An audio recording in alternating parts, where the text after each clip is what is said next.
Vamos a considerar por unos momentos la causa del diluvio. Demos un vistazo a los versículos 1 y 2 del capítulo 6, que dicen: Aconteció que cuando comenzaron los hombres a multiplicarse sobre la faz de la tierra, y les nacieron hijas, que viendo los hijos de Dios que las hijas de los hombres eran hermosas, tomaron para sí mujeres, escogiendo entre todas. Ahora la frase hijos de Dios y la frase hijas de los hombres en realidad han causado mucha discusión en nuestros días. Usted notará, amigo oyente, que hay muchos hombres que sostienen la tesis de que los hijos de Dios en este pasaje son ángeles. Bueno, personalmente no podemos aceptar esta teoría de ninguna manera. Reconocemos que hay una gran cantidad de profesores en los seminarios bíblicos que enseñan que fueron ángeles. Y reconocemos también que muchos de los expositores en nuestros días sostienen esta teoría. Pero no podemos aceptarla porque si fueran ángeles, es decir, ángeles buenos, no cometerían este pecado. Y por otra parte, si fueran ángeles malos, no se les llamaría aquí hijos de Dios. Luego los hijos aquí fueron sencillamente hombres, no fueron monstruos. El versículo 4 de este capítulo 6 de Génesis dice: Había gigantes en la tierra en aquellos días, y también después que se llegaron los hijos de Dios a las hijas de los hombres, y les engendraron hijos. Estos fueron los valientes que desde la antigüedad fueron varones de renombre. No nos explicamos por qué tanto se imaginan que los hijos aquí fueron gigantes. Dice que había gigantes en la tierra en aquellos días, pero no dice que fueron los hijos. Ahora sí dice que fueron hombres de renombre. Ahora estos no fueron monstruos, sino simplemente hombres. Un expositor de la Biblia dijo en una ocasión que eran gigantes y monstruos. Pero creemos que la anotación aquí lo explica con toda claridad que los gigantes estaban en la tierra antes de que tuviera lugar esto. Simplemente significa que fueron individuos sobresalientes. Amigo oyente, la humanidad tiene una capacidad tremenda. La Escritura declara: porque formidables, maravillosas son tus obras. Y es una gran verdad cuyo significado perdemos con alguna frecuencia. Este concepto hoy degrada al hombre diciendo que él es un protoplasma de una basura o de alguna alga marina. Algunos científicos creen que muy pronto la teoría entera de la evolución será totalmente rechazada, lo cual por supuesto hará que algunos luzcan ridículos. Amigo oyente, una vez más, repetimos que la evolución no es nada sino una teoría y la ciencia no ha dado a conocer ninguna prueba conclusiva de ella. La evolución también es una filosofía y como cualquier otra filosofía se la puede aceptar o rechazar. Cuando es aceptada, ciertamente conduce a algunas soluciones muy desacertadas a los problemas del mundo. Realmente nos han metido en muchos apuros en todo el mundo. Uno creería, al escuchar tal filosofía, que estamos haciendo el papel de caballero ilustre, andando por todo el mundo arreglando lo malo. Amigo oyente, nosotros mismos somos malos por dentro. Hoy en nuestros países encontramos los intelectuales en las universidades, en el gobierno, en medio de noticias y en la milicia que creen ser de marca mayor. Creen que de alguna manera u otra han alcanzado ya la cima. Es pues decepcionante en nuestros días observar cómo los hombres creen que son más grandes de lo que realmente son. El hombre en realidad está sufriendo de una caída tremenda en el pecado. Es totalmente depravado, y mientras no se tenga eso en cuenta, nos hallaremos en muchos apuros, en muchas dificultades. Ahora, Génesis es el libro de la genealogía. Como lo vemos en este libro de las familias, encontramos a los hijos de Dios que son de la línea divina, que ha provenido de Adán hasta Set. Encontramos también a las hijas de los hombres que pertenecen a la línea de Caín. Las dos líneas se entremezclaron y hubo matrimonios mezclados entre las líneas hasta que por fin la línea entera fue totalmente depravada. Bueno, no debemos usar la palabra totalmente, hubo una excepción. Ese es el cuadro que se nos pinta aquí. Ahora deseamos reconocer e insistimos en que muchos buenos expositores de la Biblia mantienen un punto de vista opuesto al que hemos mencionado. Ellos creen que los hijos de Dios son realmente los ángeles. Y si usted, amigo oyente, desea sostener ese punto de vista, pues no estará solo, irá muy bien acompañado. Por supuesto que si no desea equivocarse, mantendrá nuestro punto de vista. Y de seguro que no hay nadie que desee equivocarse, ¿verdad? Bien, quisiéramos ahora decir que esperamos que seamos buenos amigos, no importa el criterio que mantengamos. Amigo oyente, es simplemente una cuestión de interpretación y nada tiene que ver con si cree en la Biblia o no la cree. Es cuestión de interpretación de la Biblia. Volvamos ahora al versículo 3 de este capítulo 6 de Génesis, donde dice, Y dijo Jehová, No contenderá mi espíritu con el hombre para siempre, porque ciertamente él es carne, mas serán sus días 120 años. Creemos que Noé predicaba por 120 años, y que durante aquel tiempo el Espíritu de Dios contendía con los hombres. El apóstol Pedro lo expresa con toda claridad de que fue en los días de Noé cuando el Espíritu de Dios contendía con los hombres para llevarlos a Dios.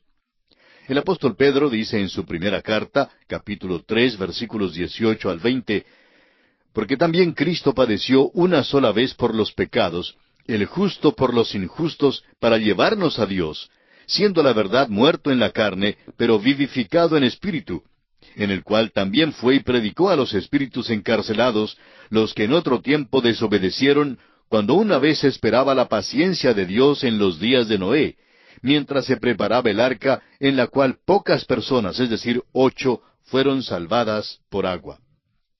Ellos estaban encarcelados cuando Pedro escribió estas palabras, pero cuando se les predicó fue en los días de Noé. Fueron desobedientes durante el tiempo de la paciencia de Dios antes del diluvio. Eso fue durante esos 120 años en la época de Noé. Ahora, ¿cuál era la condición en la tierra en aquel entonces? Se nos declara esta condición y se nos da la causa por la cual Dios envió el juicio del diluvio.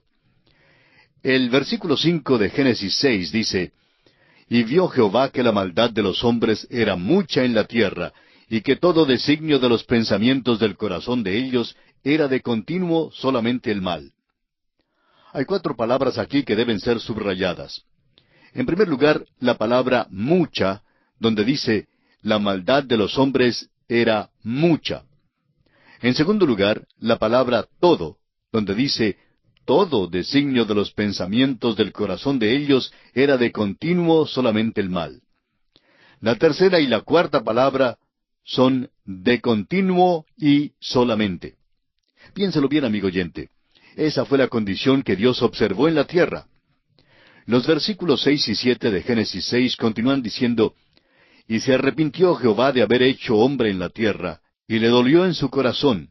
Y dijo Jehová, Raeré de sobre la faz de la tierra a los hombres que he creado, desde el hombre hasta la bestia, y hasta el reptil y las aves del cielo, pues me arrepiento de haberlos hecho. Y se arrepintió Jehová. La corrupción del hombre hizo arrepentirse al Señor. Parece que Dios cambió de idea. Creó al hombre y ahora parece que va a destruirlo. Fíjese usted que destruirá los animales terrestres, pero no menciona a los peces. Pues va a venir un diluvio, y los peces ya viven en el agua, y Dios enviará más agua. Consideremos ahora la liberación de Dios del juicio del diluvio. Los versículos 8 y 9 dicen, Pero Noé halló gracia ante los ojos de Jehová. Estas son las generaciones de Noé. Noé, varón justo, era perfecto en sus generaciones. Con Dios caminó Noé. ¿Por qué halló Noé gracia con el Señor? Porque Noé caminó con Dios, y porque fue justo y perfecto en las generaciones. Esta es la razón por la cual Dios salvó a Noé. En el libro de Hebreos, capítulo 11, versículo 7, leemos, Por la fe Noé, cuando fue advertido por Dios acerca de cosas que aún no se veían, con temor preparó el arca en que su casa se salvase, y por esa fe condenó al mundo, y fue hecho heredero de la justicia que viene por la fe. Noé tuvo que tener fe para preparar el arca sobre la tierra seca cuando aún todavía no había lloviznado. En este capítulo 11 de Hebreos se nos dice que fue por la fe que Enoc fue traspuesto. El hombre de fe, el creyente, está eximido del juicio. En el rapto de la iglesia, todos los creyentes irán porque esta liberación es para creyentes, y aún el santo más débil será arrebatado junto con la iglesia. Será arrebatado porque Dios engrandece su misericordia. Es la misericordia de Dios que puede mostrar a Noé el tiempo del diluvio. Ahora se nos da de nuevo la razón por la cual Dios envió el diluvio. Dios vio que el camino del hombre se había desviado del propósito para el cual Dios lo había creado. El hombre no seguía ya el camino de Dios, sino su propio camino caprichoso. Los versículos 11 al 13 de Génesis 6 nos dicen, «Y se corrompió la tierra delante de Dios, y estaba la tierra llena de violencia. Y miró Dios la tierra, y he aquí que estaba corrompida, porque toda carne había corrompido su camino sobre la tierra. Dijo pues Dios a Noé, He decidido el fin de todo ser, porque la tierra está llena de violencia a causa de ellos, y he aquí que yo los destruiré con la tierra». Vamos a mencionar algunas cosas aquí al examinar las razones por las cuales Dios juzgó a la tierra con un diluvio. Dios había dado al hombre la promesa de un Redentor, y le había dicho que un Salvador vendría a la tierra. Todo el mundo debió haberlo esperado y buscado. En lugar de eso, se nos dice que el hombre se había apartado de Dios. Luego sabemos que Dios había provisto un sacrificio a Adán y Eva. Hallamos que por medio de esto, Dios había dado un gran principio eterno. Los dos hermanos, Caín y Abel, representan los dos grandes sistemas, dos clases de personas. Hay los farisaicos, que traen el fruto de sus obras, y hay los quebrantados de espíritu, que traen el sacrificio de la fe. Son los perdidos y los salvados. El profesor formal y el creyente sincero. Los dos tipos estuvieron presentes en la raza humana en el tiempo del diluvio. Los patriarcas vivieron por tanto tiempo que Adán y Matusalén llenaron el período entero desde la creación y el diluvio. Ciertamente compartieron la revelación de Dios con el resto del género humano. En la carta universal de Judas, en los versículos 14 y 15, leemos que Enoc predicó y profetizó durante ese período. También el apóstol Pedro, en su segunda carta, capítulo 2, versículo 5, declara que Noé fue predicador de justicia. Dio testimonio de su fe construyendo el arca. Los hombres ya habrían sabido que Enoc había desaparecido. Eso debió haberlos puesto sobre aviso. Sabían el significado del nombre de Matusalén. De modo que, cuando murió, deben haber sabido que algo iba a suceder. Luego tenemos el ministerio del Espíritu Santo. Dios dice en el versículo 3 de Génesis, capítulo 6, «No contenderá mi espíritu con el hombre para siempre». De modo que el Espíritu de Dios contendía con el hombre, y el hombre rechazaba a Dios por completo. Esta fue la actitud general con la excepción notable de Noé y su familia. El Espíritu de Dios estaba contendiendo con el hombre en la tierra, pero el hombre se desviaba de Dios. Este es el cuadro que está ante nosotros. Esto es lo que trajo el diluvio sobre la tierra. Por tanto, hay suficiente evidencia dada aquí que clarifica perfectamente el hecho de que Dios fue justo y correcto al enviar el diluvio. Si Dios no hubiera enviado el diluvio en el tiempo en que lo envió, habría perdido la raza humana entera. Aun como lo hizo, quedó un solo hombre, y ese hombre fue Noé. Aquí había un hombre que caminó con Dios, que creyó que Dios haría lo que había dicho y que todavía confió en Dios. Estaba dispuesto a correr el riesgo de construir un arca en la tierra seca y de convertirse en el hazmerreír de la comunidad. Y así sucedió por 120 años. Pero él creyó la palabra de Dios. La Biblia nos habla de una comparación extraordinaria existente entre los días de Noé antes del diluvio y los días en la tierra antes de que venga Jesús de nuevo. Esto no se refiere al rapto de la iglesia, sino a su venida a la tierra para establecer su reino. Hay algunos hechos análogos muy notables que ya han acontecido. El capítulo comenzó diciendo que los hombres se multiplicaron sobre la faz de la tierra. Hubo un tremendo aumento de población y el hombre se había esparcido por aquel entonces y por tanto poblaba mucho de la tierra. Se había esparcido en toda dirección. Vemos hoy de nuevo un tremendo aumento de población y el hombre se multiplicará más aún sobre la faz de la tierra.